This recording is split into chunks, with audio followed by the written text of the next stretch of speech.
You know where you are?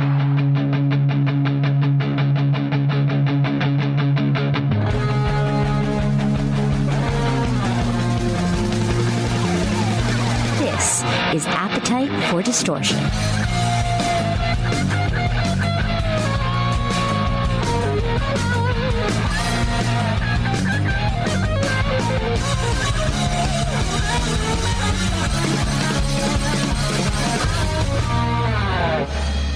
Welcome to the podcast, Appetite for Distortion, episode number 455.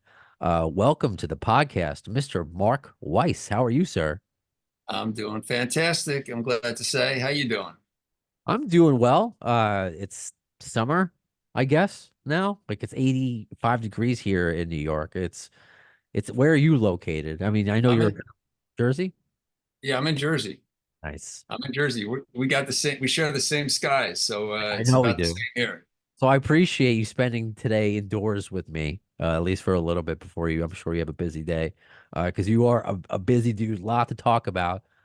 But first and foremost, this is just how my brain works. I know I go by Brando. Real name, you saw my email, Brandon Weissler. I know it's Mark Weiss, but do you think back in the day, like in Ellis Island, Vegas, we had a great great grandfather. They could say, I don't need the lure anymore.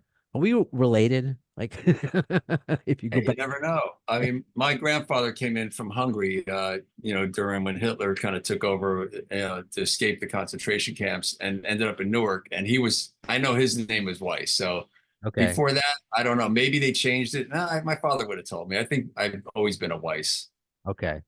Because it's just interesting. My dad's name was Mark Weissler, so it was just whenever I see your name, I kind of just like, oh, okay, it's almost me. I had to get that out. Like I had to get that. That's all right. It's just always in my Well, brain. we'll do what is it, DNA? You never know. We could have crossed 23 and A. paths. Yeah, but I say, in a former life, you lived it because I was born in the 80s. I was born in 83. You lived it. So, maybe I like to pretend you're a long lost uncle, so to speak. There Uh, you go. so lots to talk about. I mean, I wanted to get you on a while ago because we're going to talk about a few things. Upcoming, we're going to talk about your website, your incredible website, rockedmag.com. But the book that, of course, I'm sure my fan base knows about because it has Guns N' Roses, one of your famous Guns N' Roses photos, right on the cover, the classic lineup, the decade that rocked, the photography of Mark Weissguy Weiss. So again, just thanks for your time, and I'm just looking forward to wherever this conversation leads us. Uh, Yeah.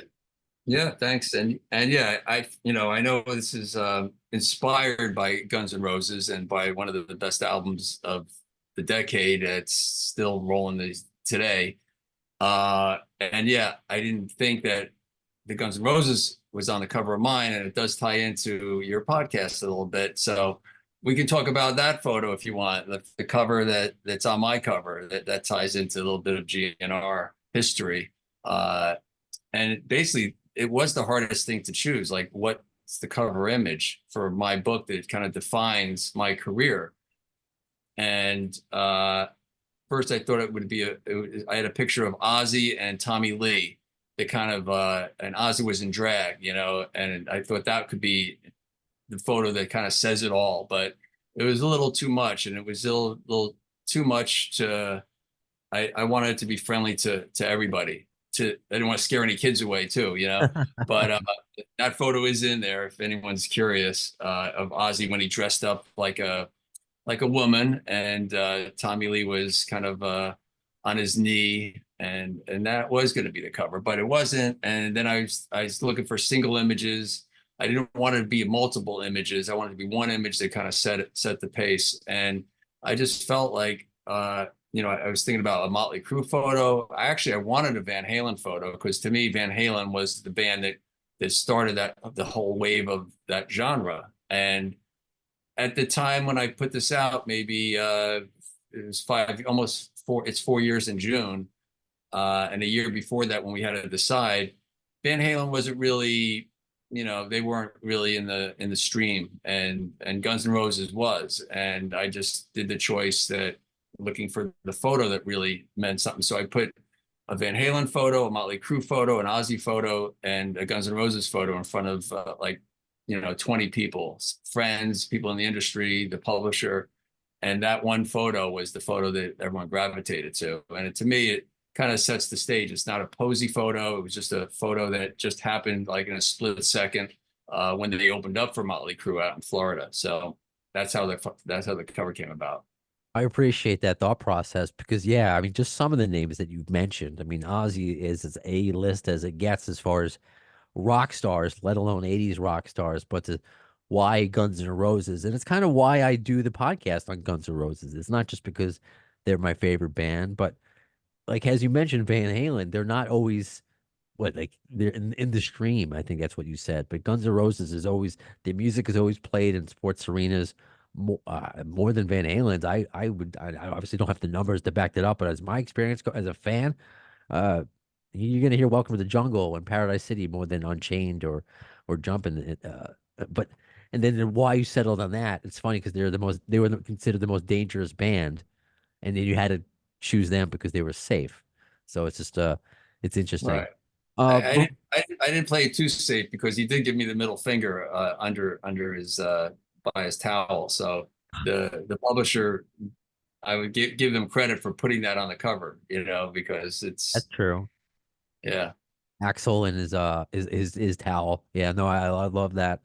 And before we get into maybe how you met some of these stars, I want to go kind of how you started because you started as a teenager, and it's so much different now than it was then to be a photographer and to get these things done that you would just take and you could tell what kind of camera you used when you would go to these concerts when you saw Kiss and Madison Square Garden. Now everybody has a phone and you can use all these filters and stuff.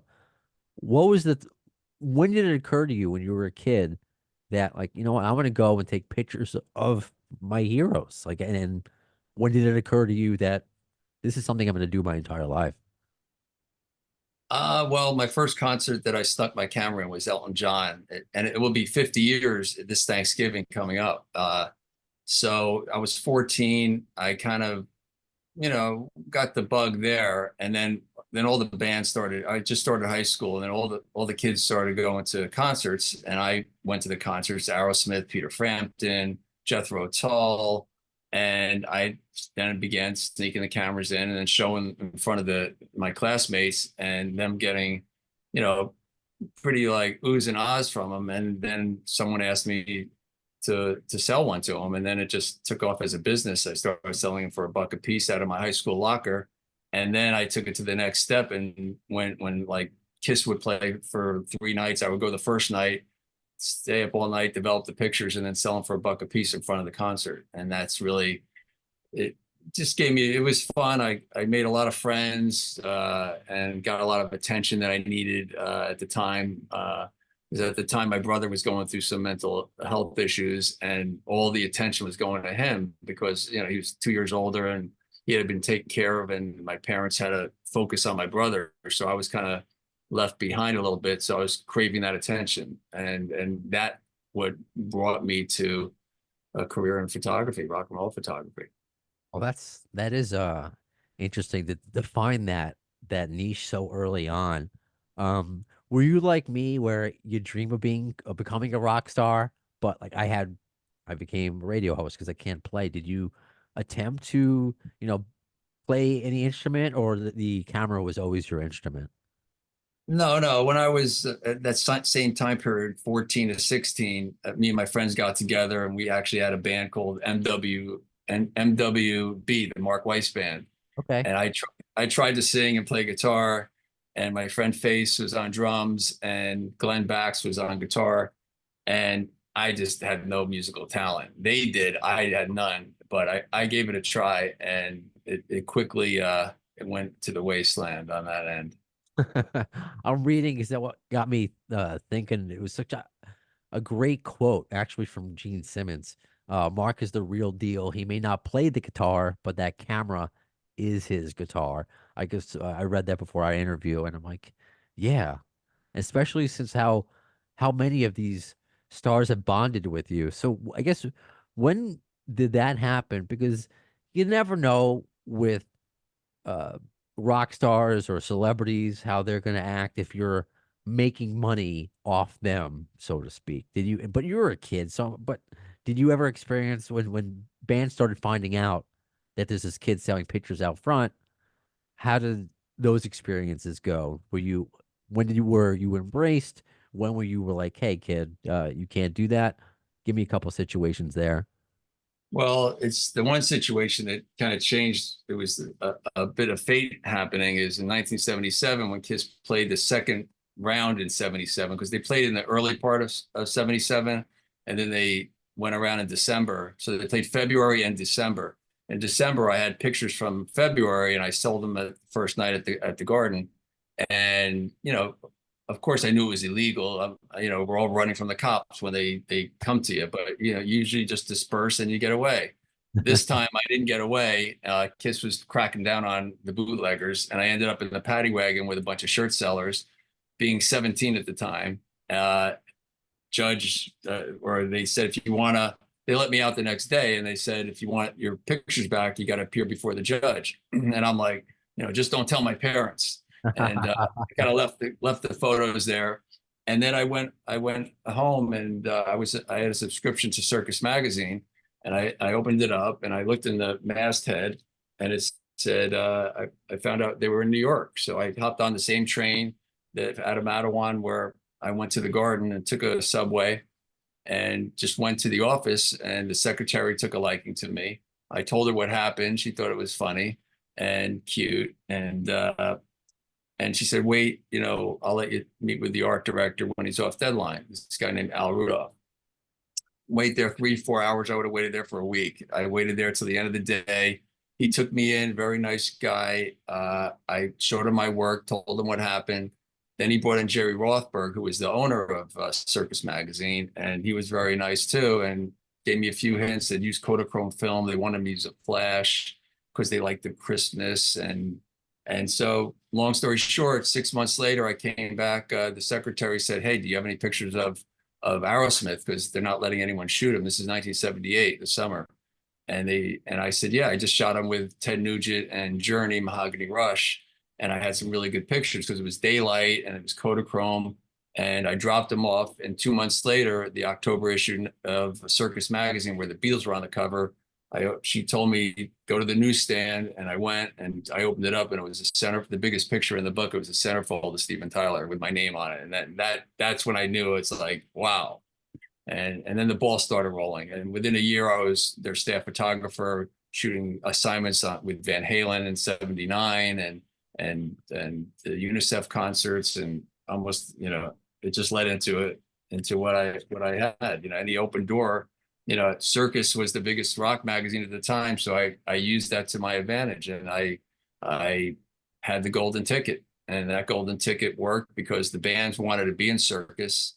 They didn't care if I was still a teenager. They said, so they befriended me as they needed to get the press. So it kind of worked hand in hand. So bands with Van Halen, Bon Jovi, obviously. I shot John when he was 18.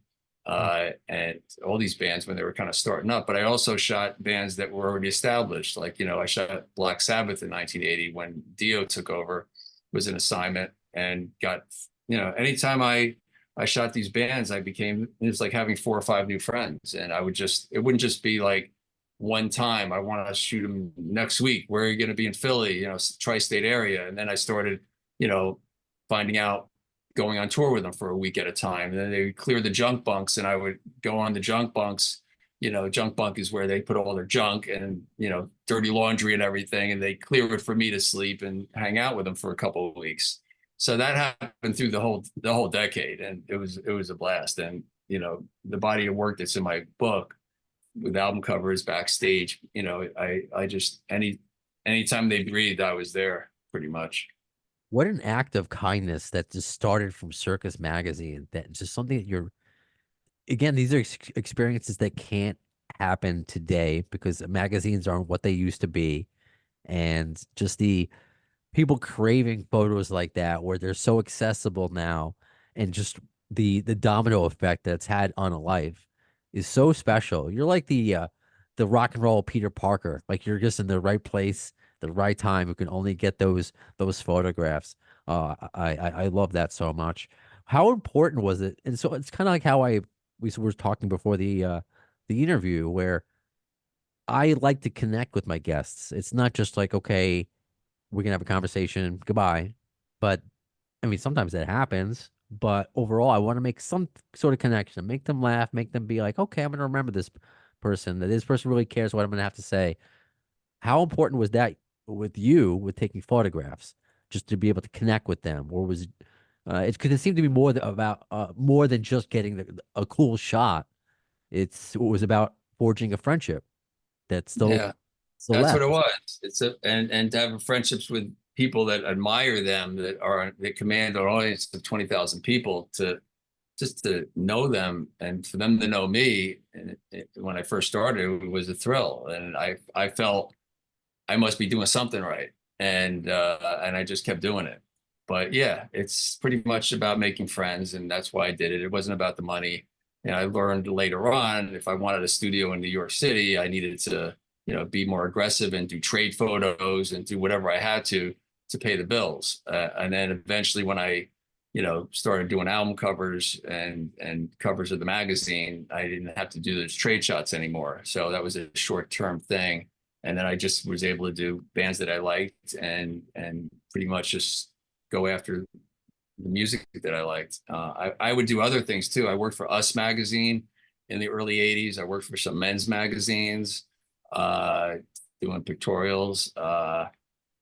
But yeah, I mean, I shot, Cher and Alec Baldwin and Drew Barrymore when she was in ET, portraits and at home shoots. Kim Basinger, Cheryl Rampling. I mean, countless. Rodney Dangerfield, Cheech and Chong. I would do these assignments too because I met them through. Once you're in the publishing, people will find out about you and they see you, and you just make friends with them, and then they want. It's like being in a band. You don't have to be technically the best guitar player, but if you're a good guitar player and they like you, then you're in the band as opposed to like another Ingve or something like that.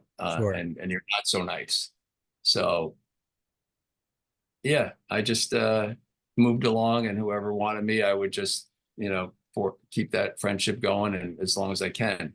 Most of the doors are kept open until this very day. Some of them closed a little bit. A lot of the people that I worked with back then, because I was like a squeaky wheel. I never wanted to get no for an answer. So if a publicist said you can't do this photo shoot because they don't want to do it with a certain band, and I had a relationship with that band, I was always politically correct, but I knew that if the band member knew that I had this assignment and I wanted to do it, that they would make an exception. And this is when the publicists or the managers like kind of, wanted to have a little bit of a power thing where maybe they had some rules, and I would always be that squeaky wheel to get it. And my rule was, if the artist doesn't want to do it, then I'm that's it. I just wanted an answer from the horse's mouth. And sometimes the answer from the horse's mouth is from the publicist. They don't want to be the bad guys. I understand that. So I always try to get honesty out of my artists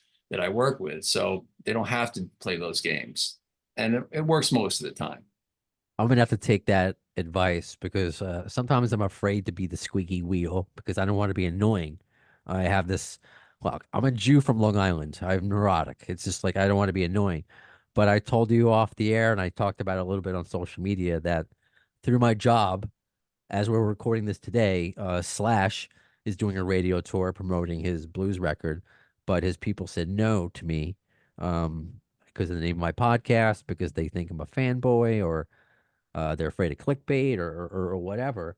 Um, but I'm hoping that if he knows, because it's like I know people who know him, and same thing with Duff when he came a few years ago to promote his solo record. Like if he knows, like maybe I can get around if they really know what I'm about. And if they say no, then of course, can you do? They say no, you move on. That it is what it is. So much Mm. more to get to before because the Guns N' Roses stuff, but I'll get off on a tangent.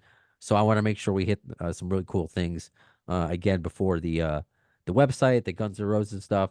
Because your first, you touched on a little bit the album covers, right? So was the first opportunity, which is just like what an opportunity. Twisted Sister, Stay Hungry, that classic album. That was the first photo of yours Yeah. that was used. So how did that come about, and how did that make you feel? Because something you said also earlier that you started photography almost to get this attention because he was going to your brother. I mean, how validated? Were you already validated, or was this another level on top of that? Like, wow, not only is my photos in circus and meeting all these people, but now I'm going to be on an album cover. Like, was that like another level for you? It was another level. And I didn't know how to get there. A lot of them had to do with the record companies having their guys do it. So there's a lot of photographers that work with certain art directors that they got all the work. So I'm coming through the back door again, you know. So at this point, Twisted Sister was coming out, and I don't know how much. I don't think Atlantic really believed in it. Jason Flum was the only one that did believe in him. So I think they said, you know, get yourself a photographer.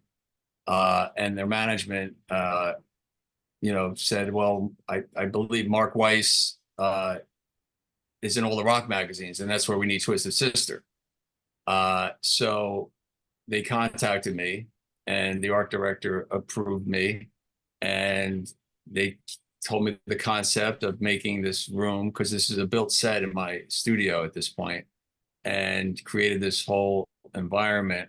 First time I did it, first time I did such an extravagant set. My father was in home construction, so he helped me.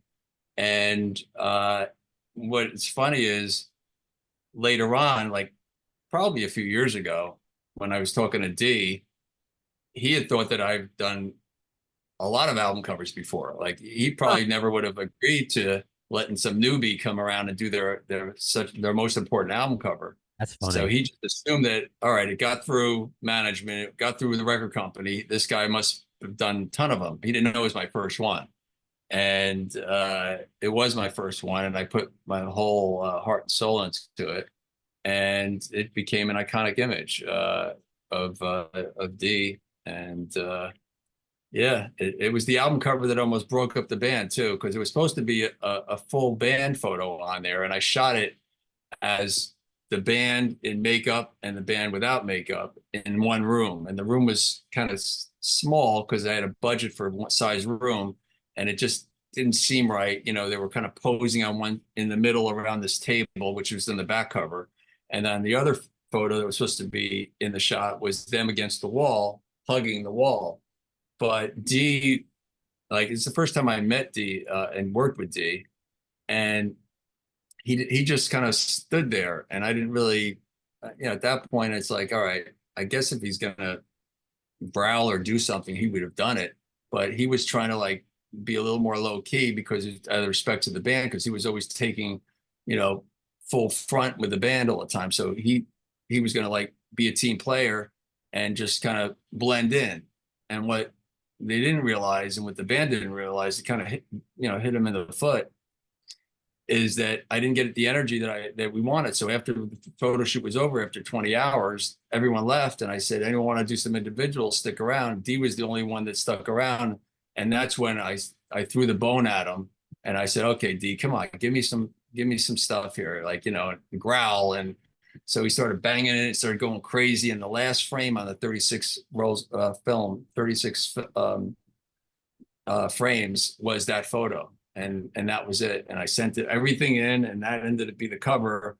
I didn't have anything to do with what was to be used, and there's been some animosity between me and some band members because they thought it was just some planned thing. But photographs are just, when it happens, and that connection between me and D and the bone, most importantly, everything kind of like took shape and created that moment in time that it's 40 years later. It's 40 years coming up, and I mean, that's yeah. exactly what it is. Like, just think about the entire story that goes behind that image.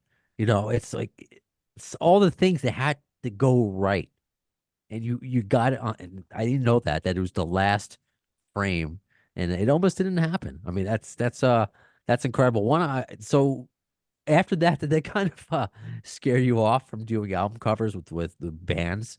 Did you want to just do something like other kind of like a slippery when wet? It's not the band. Like, did that deter you from like, I don't want to get No, into no, band drama?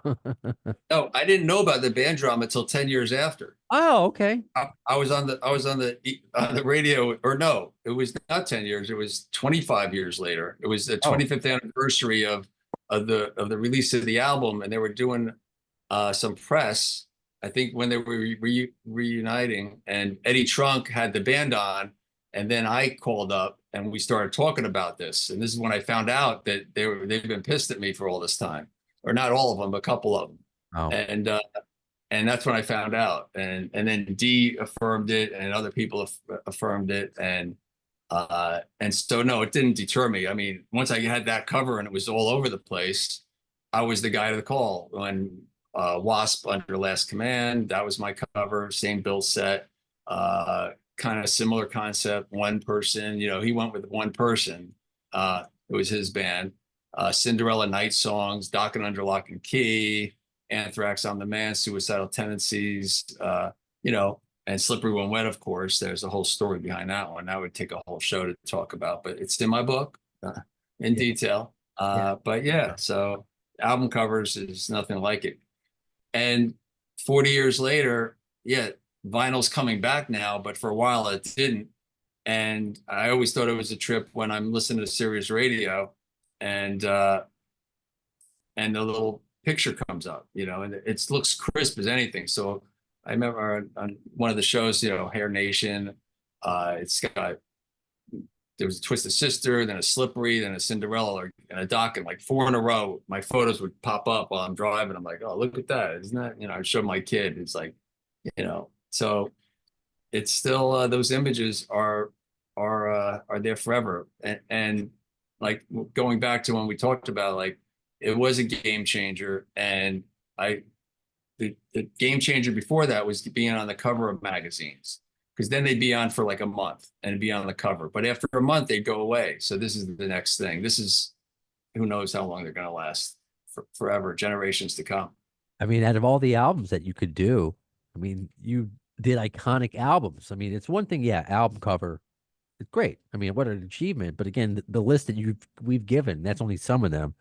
These things are going to live on well past you and me, which is just incredible. By the way, because I think our conversation is so hot, they're putting in smoke detectors in my apartment. So if you hear any, that's what it is. Well, I have an electrician putting in my alarm system to protect my gold record. So if you hear any kind of drilling, then that's what that is. Okay, fair enough. And now that we've established all the outside noise, I love it. I want to get into, of course, the obvious now, going back to Guns N' Roses, taking some iconic photographs. I posted one the other day outside the late and great CBGB's. I'm too young to have ever really gone. I mean, when I was old enough, it was already past its heyday. Can you kind of talk about that day, that photo shoot? I posted a quote actually from you that said that, you know, Slash started acting silly and it was just a fun moment in time. So if you could talk about the GNR moments you've had. All right. Well, the first time I shot them was in '86, shortly a week after I shot Sebastian Bach and Madam X over in Texas, and I flew to LA to shoot this new band that didn't even have an album out, and that was when he was very glammed out, and that was the first time I shot him. It was a quick 30-minute shoot, but we kind of got to know each other a little bit. And then the next time, they were doing a trip in New York, doing the show at the Ritz, and they were also did the CBGB's unplugged kind of thing at the CBGB's store right next to it, where they had records, and they also did an autograph signing, which is all on YouTube. You can see, you might even see me running around taking pictures. But then after that, everyone was just in such a good mood. We were hanging out, and this is before I did a photo shoot in my studio, to go back a bit, with the band, just a straight photo, again, seamless. And then they invited me to go to the CBGBs. They told me what they were doing. I said, yeah, I want to do whatever you guys are doing in New York. I'm your guide to document. And yeah, so at the end, I said, let's do a iconic shot in front of the CBGB sign, the awning. And he started, kidding around. And the next thing you know it, he was, he, I grabbing the thing and hanging up and climbing up and everything. It was a trip, and that was the classic, image of CBGB's, with Guns N' Roses in front. That it's one of my, I sell my gallery prints, and I do some embellishments. My girlfriend Mikkel Pellicone embellished that one, and we just recently sold it when we had a show at Wentworth Gallery in Atlantic City when Motley Crue played their first two shows. It's just it's New York, it's Guns N' Roses, it's rock and roll, and it's not there anymore, CBGB. So that's what photos are great for images that you just can't go there anymore. And I just kind of nailed it when I grabbed them, and a photo of all five of them in there being there, each individual person captured at the right time. The classic lineup. I love that. As we're joined for the Guns N' Roses segment of this podcast by my 1-year-old son, freshly one. His radio name is Baby Brownstone, but I guess his real name is Harrison Rex. This is Hey, He hasn't said his first word yet. Can you say it? Can you say 80's? Can you say Ozzy? Ozzy / Axel? Nope. Okay, that's as close as it gets. I that's fantastic though, because I have these moments in time with him, and I don't have I don't have a camera. I do it with these. What are you showing me here? here's my little one. It's my little one. He's now 30. He's now 30. In the Kiss makeup. Oh, I love that. Yeah. Are they following in your footsteps at all? Taking a photograph? No, I tried, but they're not interested. I'm trying to get my grandson now, Jackson, to kind of follow the footsteps. You never know; they might have skipped a generation. But both my kids are doing really great, doing what they love to do. So that's all I could ask for, really. Good. Watch him grow up to hate Guns N' Roses. He's Oh, good. they like rock, yeah. Yeah, sure. Yeah. Well, now he's anything that's not Blue's Clues or Sesame Street, he doesn't really pay attention to. I But hear you. no, I love that. And how is because you hear all the rumors how GNR and what were in the 80's that they were unpredictable. I mean, were they anything like that? You hear sometimes Slash needed to be propped up because he was so out of it back then. Any of those kind of experiences, or were they just, I don't know, were they good boys when you were working with them? Yeah, everyone was fun, respectful. Everyone liked to party, have a drink, or two or three. I mean, I joined them, and well, when they were on stage, they were a force not to be reckoned with. And for me as a photographer, on and off stage, it was just the photographer's dream. They were just had the rock and roll angst, and they looked cool, and they acted cool, and they were cool, and they had some great songs. Yeah, so no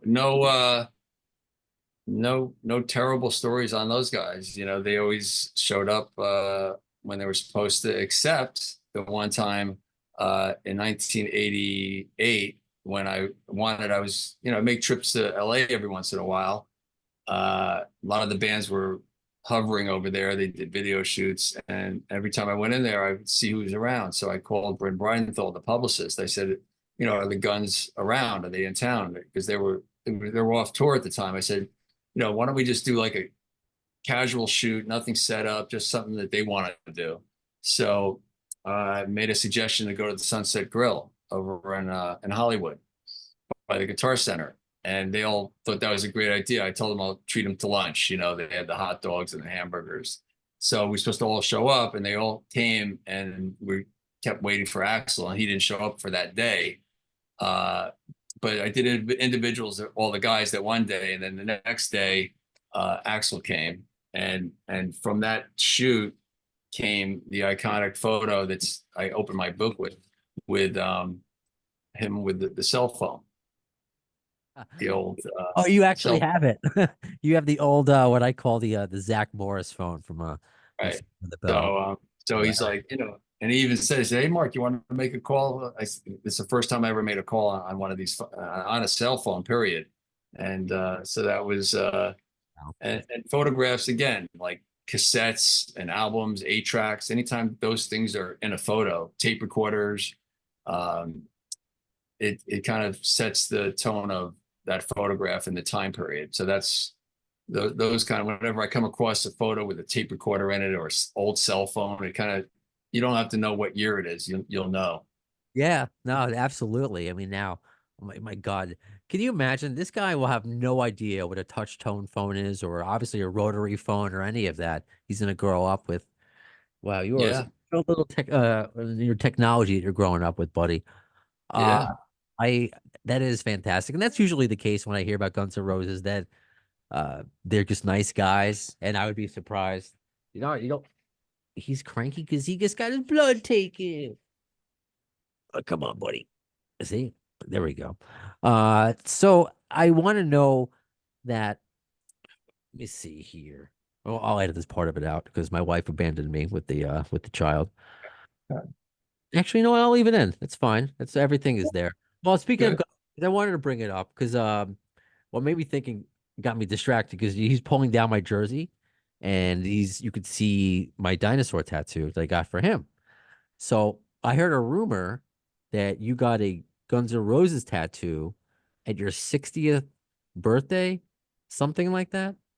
Well, actually, it was inspired by the cover of Appetite for Destruction. Right. Uh, Yeah. Okay.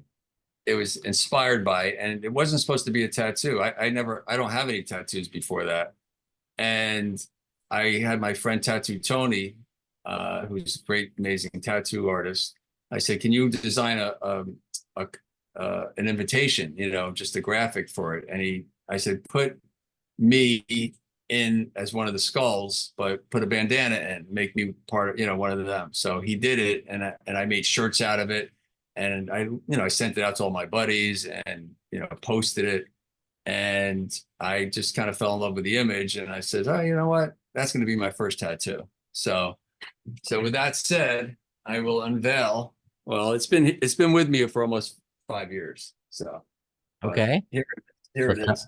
your pant Uh, leg yeah, hold on. and okay, yeah, it looks like the skull from Appetite, but with you as Yeah, you, that kind of is like me. my podcast. Yeah, I'm gonna I'll probably add some color to it this year for sure. Okay, so you're gonna add more? Are you gonna get another tattoo? Well, actually, it's my 65th coming up, so I'm doing a theme party called the Mark's Medi Fiesta to celebrate Medicare. No more paid insurance, crazy bills. And at a time where I actually needed a lot of insurance. Luckily, I've had insurance in the past year, but in October I was diagnosed with bladder cancer, and there was it was bad. I thought I'd have to like get my bladder removed, and you know and it was just a whirlwind of emotions and trying to get things done. My daughter was getting married. Am I going to be able to walk her down the aisle? And after 3 doctors, I finally uh, got the news that not only did I, didn't need to get my bladder removed, that the cancer was inactive, and the tumor, or it was gone, and I just needed to do some proactive, preventative, you know, solution in there to, for the next, well, probably gonna be the next few years, and just keep an eye on it. I mean, I'll have a black cloud, but I got past. I was able to walk my daughter down the aisle, and actually, it came from, again, weird. JJ French called me up from Twisted, talking about the 40th anniversary of the reissue and wanted some pictures.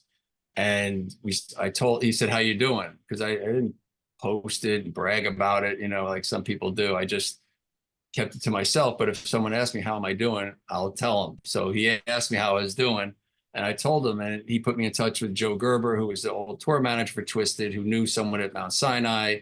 And I saw this doctor. He did a procedure and told me that I was, it wasn't in the muscle, and I could just keep an eye on it. And long story short, here we are, and a couple more treatments, and then they have a look in the summer, and hopefully there's nothing there.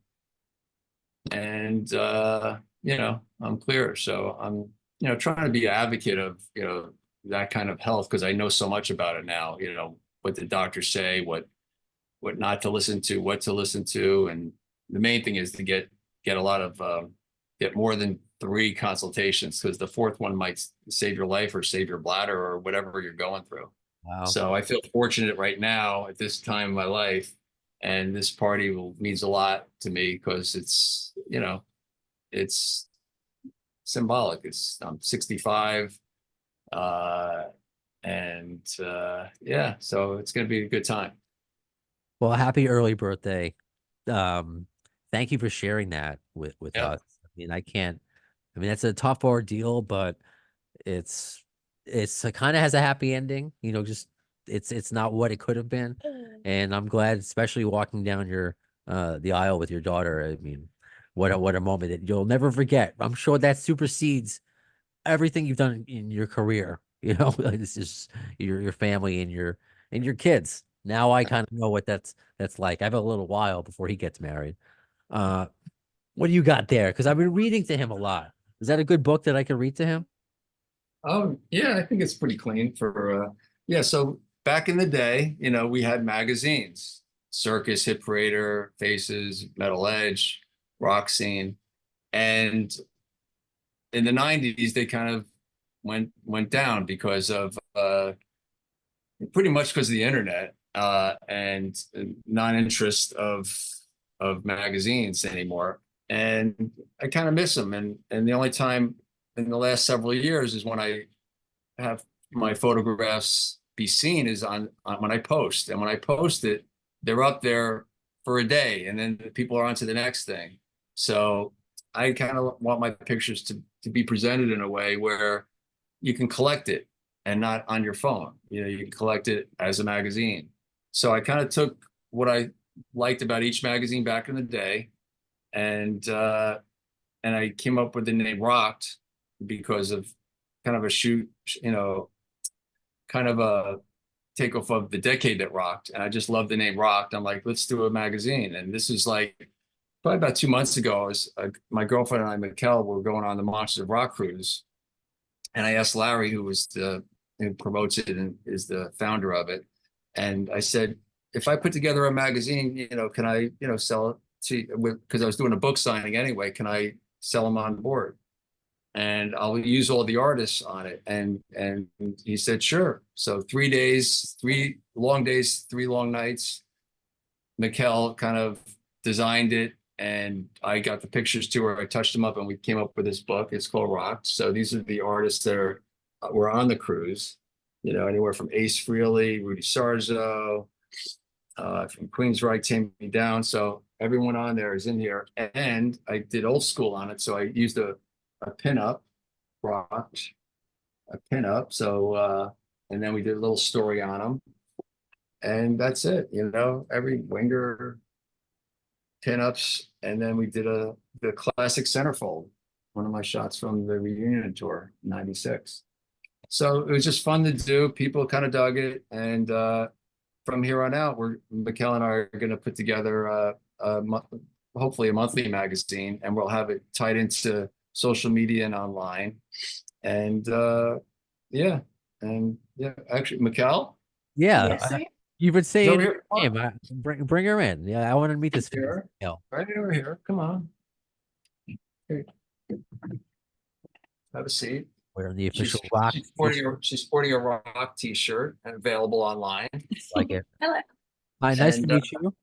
Nice to meet you as well. No, just so I was reading your bio on rockedmag.com. you're a dancer, right? You're a professional dancer. Yes, I am. Yeah, I've been dancing since I was 3 years old, and came to the U.S. at 21 to.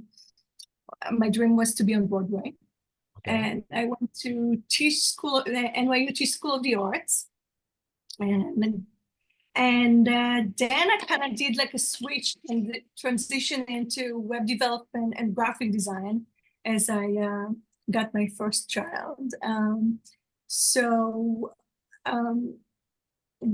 after 10 years, I realized that I'm actually on the wrong side of the business, as I spoke to my last customer who said that in 1 month, they made like 10 times the amount that it cost them to produce the website. So then I was like thinking, what can I do for myself? And and at the time I had 4 kids and tried to stay in shape. And I looked for a ballet bar and I couldn't find one. So I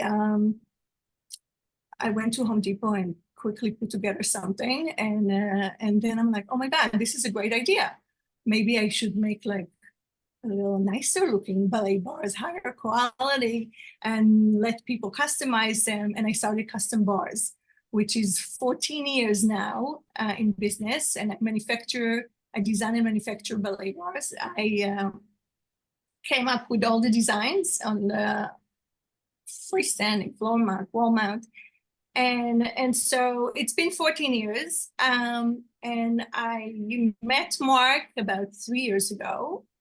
And actually, I was familiar with a lot of the bands, but nowhere near the many bands that he worked with. Certainly not Guns N' Roses. Mikel was born and raised in Israel, so not all the bands made it there. So when I mentioned Motley Crue or Bon Jovi, she didn't have a clue. So yes, Wow. yeah. Unfortunately, DNR I was played one show. I mean, they've played since Israel, but they had like a big show back then. It's funny, they have a cover band there.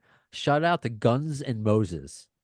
really. uh, So I was a dancer and I was into drawing and doing ballet. And so I was exposed to all different genres of music, a lot of classical, a lot of Broadway, and all different. So I didn't have like one particular, and actually heavy metal was not my favorite, but I really learned to appreciate it.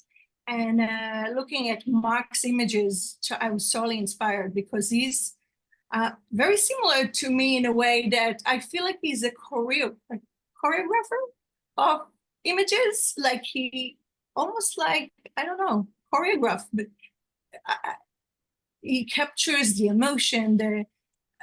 He's incredible. So he's really inspiring. So we really, at the beginning when we met, I actually never told him that I did web development and graphic design because I kind of wanted to keep it. yeah, I know. I was like struggling on Photoshop, and she would not even like acknowledge that she even knew Photoshop, and not until and she's been so busy with her business, I didn't want to ask her to help when I found out she started doing it because of course, after we talked, I knew what her skills were. But then I don't know what happened. All of a sudden you said, let's do it. I remember what happened. Oh. I actually saw them struggling with putting together. He wanted to put this great book together called Keep on Rolling. Right. Quite right. Right. And I knew that the budget was really low, and I started seeing the beginning of the designs, and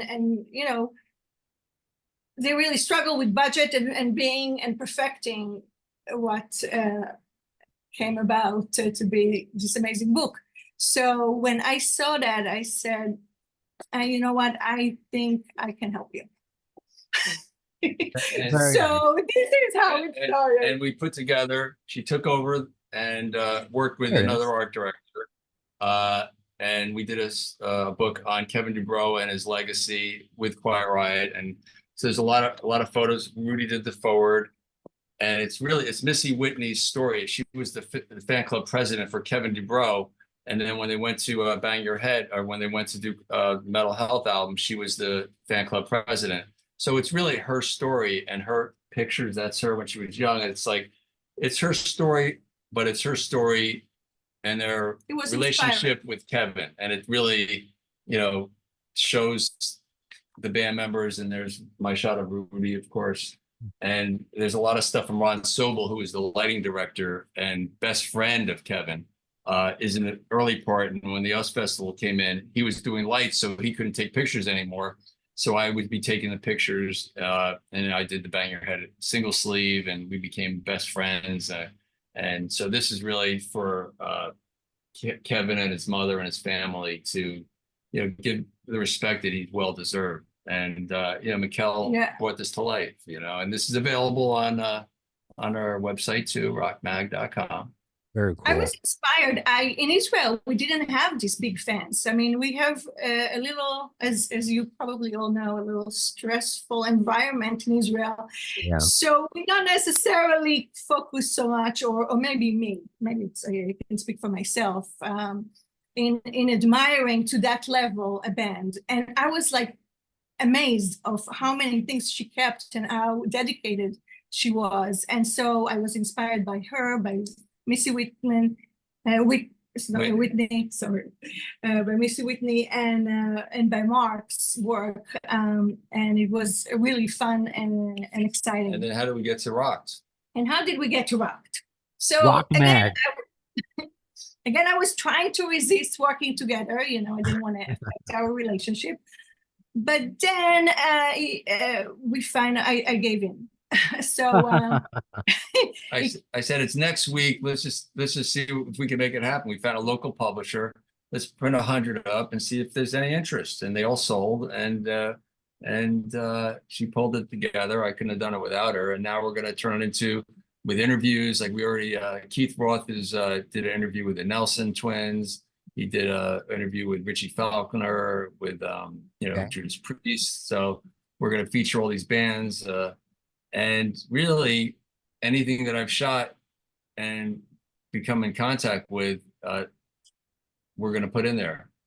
Tomorrow, we're doing Todd Rundgren. So our tagline is "We're past is present." So we're going to do the past, and we're going to do the present. We're going to find some old interviews of Todd from the 70s and 80s, and maybe ask him the same questions now, and just have some fun ways with it. That's and really the idea cool. is to bring the pinups back. I even in Israel, when I grew up, when I was a teenager, I put all these pinups on the wall. So and when I went to Motley Crue, it's like you look around it, and the demographics is not 50 to 60. The demographics, I mean, they're there, but the demographics is like the 20s, really, and younger. And it's the resurgence. So they're gonna finally get a magazine, because there's no rock magazine that's doing the pinups in America, and we'll be the first one in a long time. And it's 50 years since I first took my first photo. So, and we're coming up with a team of photographers and writers, and trying to carry it on to the next generation. So it just continues and keeping it alive. It really is a cool idea, because to go kind of bounce off your theme, it's what's old is cool again in a lot of ways. Whenever I post on my social media an old, whether it's a Circus magazine cover or Kerrang or any of these classic magazine covers, just the amount of comments of being like, "Oh, I wish I remember those days." So that you have that, go into bring it into the present with rockmag.com, and to have those pinups, those layouts too. Because if you look at the other side of my apartment, it's like I'm glad my wife we're kind of the same. It's all like band posters and people. I'm Guns N' Roses. She's all Dave Matthews. We meet at the Beatles. So, but and she's also, by the way, she's a dancer as well, just like you. really, Yeah, she teaches little kids, what, from like 3 to high school, I believe. And she also some web development. Shout out Shauna Sorensen and dancers.com. Oh, ShaunaSorensen.com. Okay. She took my son back, so he was getting a little crazy holding him. Sorry, Mark. But that's part of the show. It's a family show. Babies come in and out. So this is cool. I wish you the utmost success with it, but I'm sure like everything else in your life, it's gonna be successful. just I'm looking forward to see, because I like that idea to go back to the 70s and see what they looked like, what they were said, and maybe ask them the same questions now. And you have the insight. But before I get you out of here, Mark, you guys, I just because you know a lot of these people personally, and I guess it's just a rock fan to a rock fan kind of question. What do you think about, because you were there, correct me if I'm wrong, you introduced Sebastian to Skid Row, right? Mhm. So how Yeah. do you feel about, like, because he wants back in the band, Uh, but you worked with him. I mean, is he really that bad of a guy? Like why? I always say if Axel and Slash can make amends, why right. can't Snake and Baz? Yeah. I mean, do you have Well, any idea? the only one that could answer that is Rachel and Snake. Yeah. Uh, they must have had a discrepancy back in the day on how things ended, and whatever it was, it was probably that bad. I mean, I encourage them to get back. I've always, whenever I've talked to either party, because I'm friends with both sides, I, it's Sebastian is willing and the other guys aren't. And what are you gonna do? It's their choice. I mean, yeah, Sure. there's definitely a besides making a lot of fans happy, there's a big payday, and it's out there and they know it, and there must be something very, very deep that we don't know about that's went down, and we'll probably never know unless they publicly say what it is. And what do you think about, and I agree with you there. What do you think about, as you showed the Kevin DeBro book, about bands that, and what Kiss is planning to do with the avatars, continuing with no members, but it's keeping the music alive, like how your photos keep the music in that time alive. How do you feel about Quiet Riot continuing? No, I mean, I know Rudy Sarzo's in the band now, but not, I mean, I'm just being like a fickle, a Right. picky fan right now, as some people are. So I'm just curious, somebody who knew these people personally, how do you feel about seeing this music live on, when the people don't? Well, I mean, tribute bands are huge. They're selling out more than some of the regular artists are, and they're playing theaters to sold out crowds, and they're getting, a couple $100 a ticket, just like they did, like Queen and Led Zeppelin tributes, Kiss tributes. Uh, there's no difference really, except it has more credibility when there's a member or some kind of tie-in, even if there's no members, to whether it's the estate who has control over the legacy of the band. So it's a little more authentic when there is a member in, of course, even if it's a drummer or bass player and it's not the main person. And when it's no one, like in the case of Foreigner, they're it's authentic because it's got the blessings of the founder of the band and management, and they're bringing it to the public on how they want that band to be perceived. So it's about the songs. It just shows that the power of the songs are really more powerful than one individual artist. So I'm all for it. I love going to like tribute bands. I even did a series on I have a TikTok. All my social media is at Mark Weiss, Mark Weissguy. And if my TikTok is, I was very active last year when I did this Hair Fest show in Boston, where we did a contest where they would emulate one of my photographs in my book. And I'd have the Rob Halford doing the Rob Halford pose. It's in my forward. I do the Ozzy pose, and I use the artist. And we had a little contest, and it was just fun. So I embrace tribute bands. I embrace the bands that are the original bands with no members, or with one member. I mean, Rudy's amazing. Just seeing Rudy with that band is as credible as it could be. We can't have Kevin up there anymore, obviously, but his legacy is alive, and Jizzy is doing an amazing job being the singer. Kevin probably would have handpicked him for the job, and he carries the torch proudly, as well as you know. So yeah, Right it's on. No, good. I wanted to pick your brain. I feel the same way, because the music, just like your photos, is just it's bigger. It's going to live on way past you, me, these artists. It's timeless, and I think that's Yeah. why it's so cool what you two are doing now with Rock Mag. And go to rockmag.com. And so, do we know yet if it's going to be monthly? What can we expect? Like, Oh, we're not going to pressure ourselves. We have so many things we're doing. We're collaborating on art as well, and we're just looking for a house in Florida. And we're looking to retire, but really, it's like, what's retirement? right? But we're looking just to, like, be warm when it's cold here, Yeah. and I want to do more books. I have a lot of books under that needs to be done, but books this decade that rock took 5 years to make, and 3 years before that, before we knew where we were going to go. So I signed the contract in 2013. It wasn't released until 2020, and to Wow. do another book like that, which I love to do, is just I can't think of it right now. We need to get our house first, and we need to have the beach right there, You got and inspired. and work on our laptops away from the rat race in New Jersey. And then so in the meantime, for a fix, will be the Rock Magazine. So we'll be doing like Van Halen Rock Magazine, or Guns N' Roses Rock Magazine, or Bon Jovi, and have some editorial in there, and have the pinups like the old, do Motley Crue versus Van Halen like they used to do.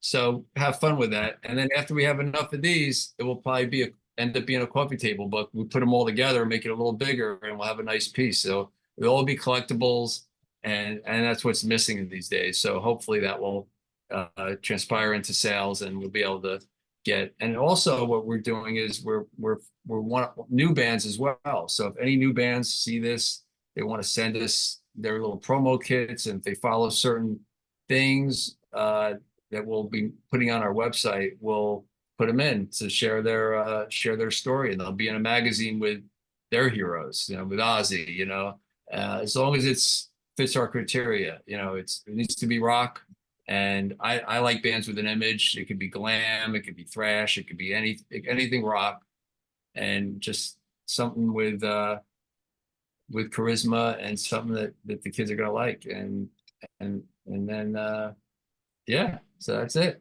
Good stuff. The one thing that you may know, when's your next concert? What is your next concert that you're going to? Do you know? Well, we just did well, it's Todd Rundgren tomorrow in Utopia. Right. After that, you know what? I don't know. I just PNC all these concerts, Rob Zombie, Alice Cooper. There's a ton of them. Robert Plant's playing with Bob Dylan, Alison Krauss. There's so many coming up. I look forward to just continuing to watch you on your journey, and then same thing with you, Mikhail. Just to see where Rock Mag goes, and rockmag.com goes. Congratulations to both of you, and I hope we get to do this again. Thank you. Thank you very much. You got it. It So was a that, pleasure. my pleasure's all mine, and I hope he's playing so good right now in the background. No noise. It's so funny. My little baby brownstone. So that does it for this episode of Appetite for Distortion. When will you see the next one? In the words of Axl Rose concerning Chinese democracy, I don't know if soon is the word, but you'll see it.